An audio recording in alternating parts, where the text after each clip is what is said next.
もう幕引きの時間ですよ。過去は魅力的です。読書のように人を引きつける。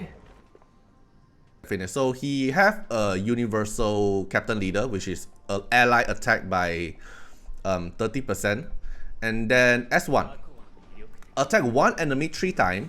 Damage per hit is 20%, then 40%, then 60%. That is attacked separately. So it seems like it's going from low to high, right? So 20% her first, 40%, 60%. But we have to test, is it like according to the order? And then each hit have a 30% chance of stealing one buff. So if you max it up, it's an 80% chance of stealing one buff. And then the third hit damage increased to 100%. Anna can only block the first hit, which is 20% attack. Anna will block. And then Anna is going to hit the 40% and 60% attack. Okay, then passive.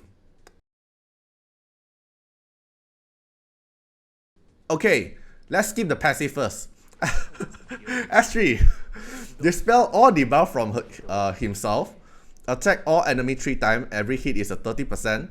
And then if he doesn't have an Ambitious Moon, which is the one that he can get stealth mode, then she will activate the Ambitious Moon. Then this ability cooldown cannot affect by anything, which means Ocean Wave is not going to affect him. Like Sachiko and Nusi, all this skill-based type is also not going to help him. And if you level up to max, which is a total of 120% attack. So Ambitious Moon is a golden rim buff that cannot be dispelled. And then Ikki will gain stealth mode and become immune to petrification. So Tricky is not his counter, because petrification is specifically for Tricky, right? Only Tricky have the petrification for now. Right, then after that, each time the enemy actively attack or counter attack, they take damage 50% of his attack, and add 1 stack of Waxing Moon for Ikki. Triggers once per turn. Okay, so technically power bank. And for the S3 upgrade, S3 upgrade is where? Oh, the healing as well. 30% of life steal, of the damage deal. So S3 also can heal.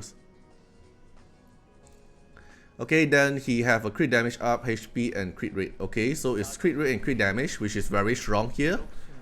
And then HP as well.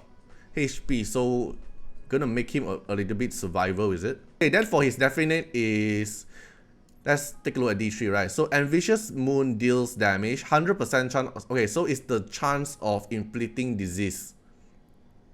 Ambitious Moon deal damage. Ambitious Moon is, oh, passive. Okay, passive. So the passive have a 100% chance of inflicting disease.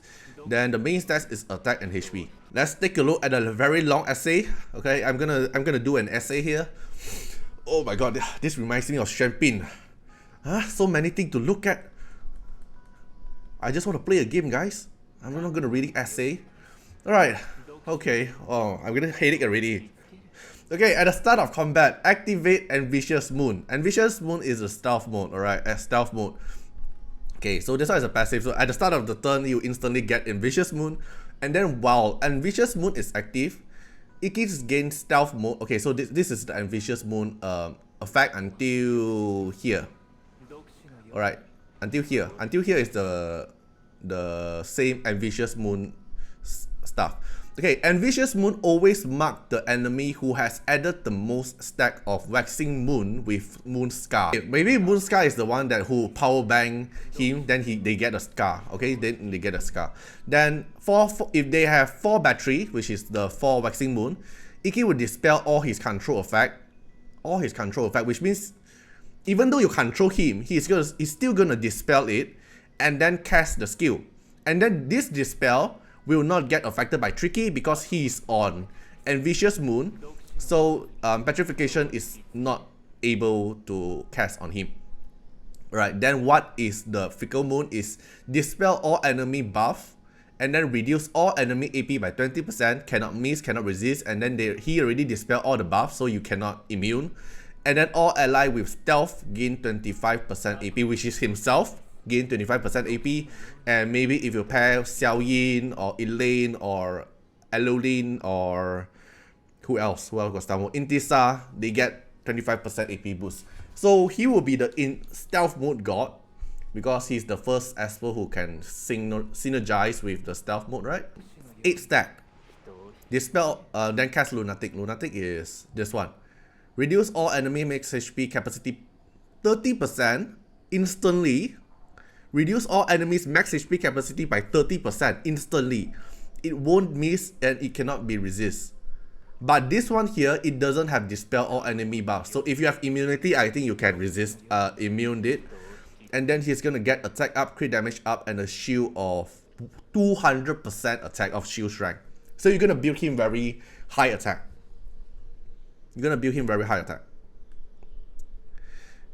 They really expect us to read all. Never mind, I'll read it for you. Okay, then 12 stack, dispel all his control effect, which means you controlling him is useless. Right, so Ikki dispel all his control effect, consume all the waxing moon stack, gain sleep no more. So no more sleep, and then cast Pale Fire Snatchers. Okay, so let's take a look. Sleep no more is technically the same thing as Anna, but better. Cause you consume the sleep no more to prevent himself from dying, and then dispel all his debuff, recover HP to 100%, and gain invincibility for 2 turns. You're gonna get invincibility for 2 turns after dying. And then you end the Ambitious Moon. And then you lose all the Waxing Moon stack. Okay. So here he will end the Ambitious Moon, and then you have to cast S3 to regain the active Ambitious Moon. Then for Pale Fire Snatchers is attack everyone 50% attack, then randomly deal then become a Gaius to deal 5 times of damage, and then damage due to the same target plus 10% each time. Damage due to the same target plus 10% this time. If you look at Gaius, Gaius. Damage against the same enemy minus 25% each time. And then this guy here, he's going to increase the damage 10% each time, and then it's also a 5 hit. Gaius S2 become his passive, become the Pale Fire Snatchers, but better, plus 10% each time. Gaius reduce 25% each time. Oh my god.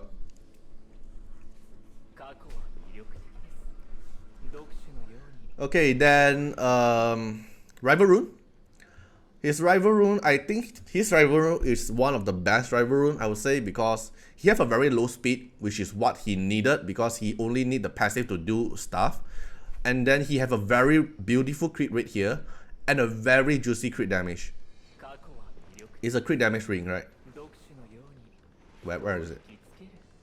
Attack, wait. Okay, I don't know how it works, but attack bonus plus attack bonus, but he have a 230% crit damage. Right, the stat itself looks very nice. He meant to be slow because he doesn't need to move. Okay, if you upgrade it, oh, that's more. The damage due to the same target is plus 15% each time. It's no longer 10%, it's gonna be 15%. And then the 30% per hit increased to 40% per hit. And alright, we have went through the essay, and let's take a look at the resonance. So as R1, at the start of combat, he instantly get the Sleep No More, which is the one that can revive him. And then R2, he'll activate 1 stack of Waxing Moon after Ikki attack. Okay. So he can also self-getting Waxing Moon. Then this is even reduced more. Oh, this is true damage. True damage is 15. Huh? If single ability damage is higher than 35% of the target max HP, deals additional true damage 15% of the target's max HP and without a cap. Without a cap. People usually true damage is with like up to 200% of your attack. Then this one here, they don't even write it. It's like instantly 15% true damage, just let it go. Not even a cap. The effect of Sleep No More have changed. Changed what? What's the original Sleep No More? Oh, it won't end the Ambitious Moon. Ambitious Moon no longer end after the Sleep No More. So this is the R6 effect. R0 is already very crazy. Alright, so let's do some testing. Okay, so that is the skill explanation part. Now we're gonna take a look at the testing. So the first thing we're gonna test is how does the passive work. So his passive is all about this stack here, right? So let's take a look at his passive. Okay, so at the start of combat, he'll cast this thing. So he'll instantly get the stealth mode. And this stealth mode cannot be dispelled because it's a golden realm buff, including like Elaine's S3 skill that can clear all stealth mode buff, including like Tricky that can dispel buff. Everything here is not gonna affect on him because this golden realm buff is staying with him forever unless he's gonna dispel it by himself by the sleep no more here. The ends the ambitious moon, or else he's gonna always have stealth mode and always deal damage when they take their turn. Alright, so you can see here they start taking damage, and this damage can be crit.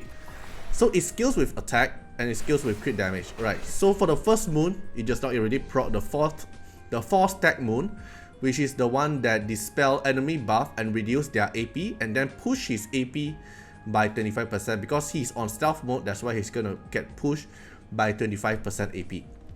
So now I have something. So let's say I don't cast S3, I just randomly damage. And then you can also see that there's one golden realm buff that is okay. Now it's 8 stack is reduced to max capacity. Then you can also see that there's a golden realm buff that is following them because this buff is the moon scar. This moon scar here is the one that who deals the most turn damage among the team. So among 5 of them, he is the one dealing the most attack turn count. So he have the moon scar. This moon scar will gonna get focused target by the pale fire snatchers. These pale fire snatchers will focus 5 hit on the one who got marked with moon scar, and each hit will keep on increasing the damage deal by 15% each time. So it's 40%, then slowly increase higher and higher. Okay, so if we randomly do something else here, so 12 stack, it casts the AoE damage. Then you can see here, it deals a lot of the damage here is because of he getting the moon scar. So it will repeat the effect again, AP down, then he AP push himself. If I cast S3, it deals damage. So you can see the moon scar is keep rotating around, and then it reduces the max capacity again. This max capacity is maximum up to 50%, so their HP is left 50%. So you can see the damage keep flowing up. That's from the moon scar. So he will be paired with a tank team. You can see like a pair of Jinchu and Mavis. Then he can keep on rotating his passive and keep annoying the enemy. But he doesn't need to do anything. Enemy already reduced 50% of the max HP capacity. So this is how you're gonna rotate his ambitious moon passive. Then his ambitious moon passive have an even better thing, which is the passive damage. So the passive damage here, every time they take their turn, actively attack or counter attack, but actually is also taking their turn. Which means if you use like Jinchu, let's say you use Jinchu, you cast this the pump fatigue, right? Then here you're gonna get an extra turn. This one here will also buff his stack. Then you cast S3, then he will cast and he will get another stack, which means it's actually based by enemy turn. I don't know if this is a bug or not, but for now it's like this. Alright, now you can see this is my damage, and let me show you an example. I reduce their level to level 50. So let me put this in.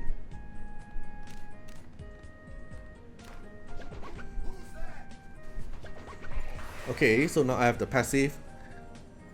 If I don't AP push with the team, this guy is taking 5,000 damage per passive, right? 5083. But if I apply attack up buff,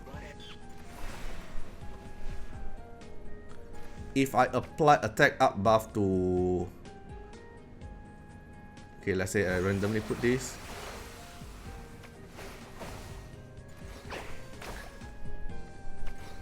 So now the passive damage increased to 7100. So attack up buff also affects his damage output from his passive. And keep note, my build here is very random build. It's not even the highest attack stuff, and the crit damage can be even higher because now it's only 175%. So imagine if I build him with even higher crit damage, like plus 150, every passive proc is dealing even more.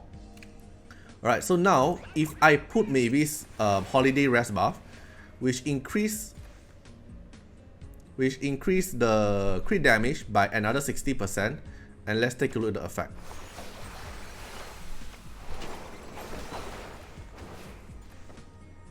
You see? The guy just died instantly. 12k per passive stack. Yeah, so his passive is actually very massive because every time they take their turn, then they will get damage. And this 50% damage can be crit, and can be buffed by attack up buff, can be up by crit damage buff, all those stuff, right? So let's say if I take champion away, I put Liam in. If I put Liam in, it's even crazier because Liam can increase the vigilant buff again. So let me buff you up. Then my Liam will increase his damage by attack up buff 40%, crit damage 60%, 30% vigilant buff, crit damage 30%. Then now his passive is going to be massive. Proc. 13k damage, just passively damage. He doesn't even take his turn. He doesn't even need to do anything. As long as the enemy take their turn, then they'll get damage. And my crit damage is not complete yet. So let's say if I put a crit damage ring, you can see the damage is even higher. So I'm going to lower down my crit rate a bit. So I reduce my attack, but I increase the crit damage by 80%. Let's see the damage output difference. So same thing, I'm going to apply all the buff.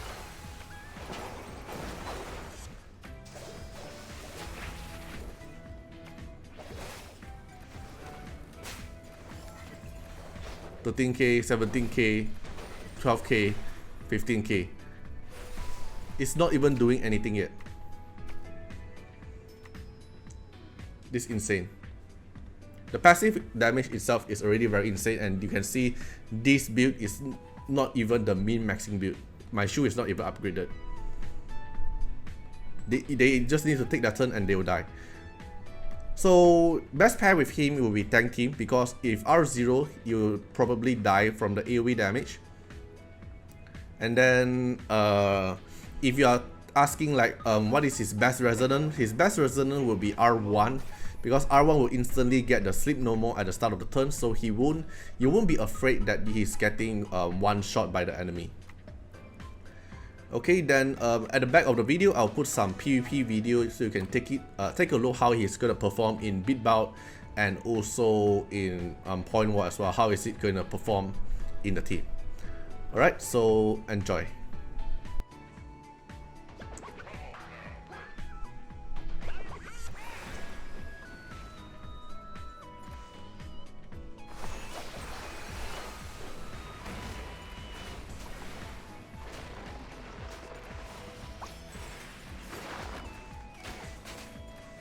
Oh, look at the damage he take after the action. Okay, let's see Liling. Poke minus 2k. Then this one dispel all buff. AP down. Okay. Waxing Moon is waxing up.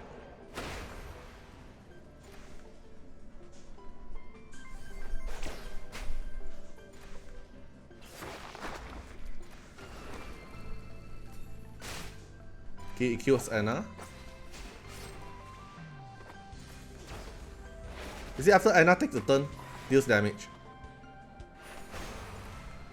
It can be resist. Okay, the Waxing Moon can be resist. I mean the 8 stack.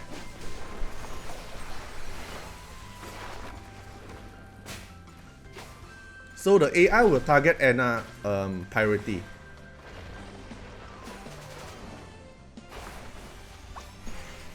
They now have sleep no more.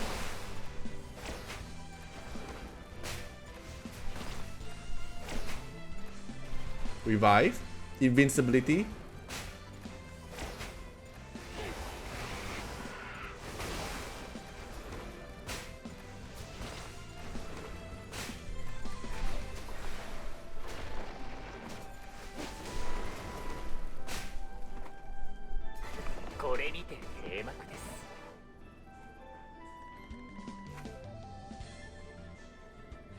Level 52, guys.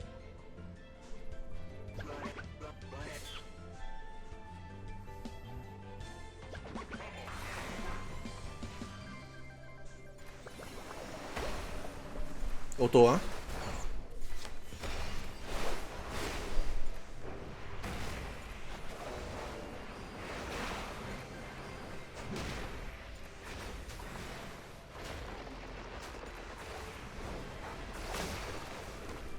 Can he get sleep?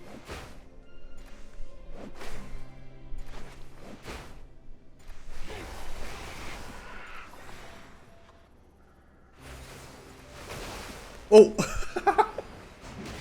He died! Because there's no sleep no more.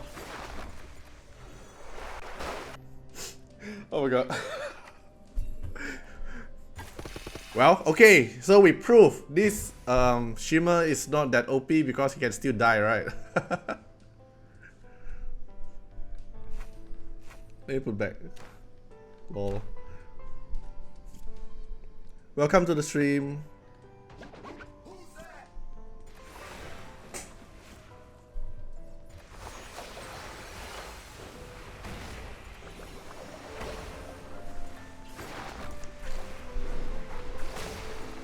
Okay, he can get sleep. He can get sleep. He can get sleep. Wait He can get sleep because it only immune to petrification. It's only immune to petrification, but when the stack reach, he'll instantly remove all the sleep or the control effect and then cast the stack stuff. Yeah, he needs tankier teammate or someone who can save him.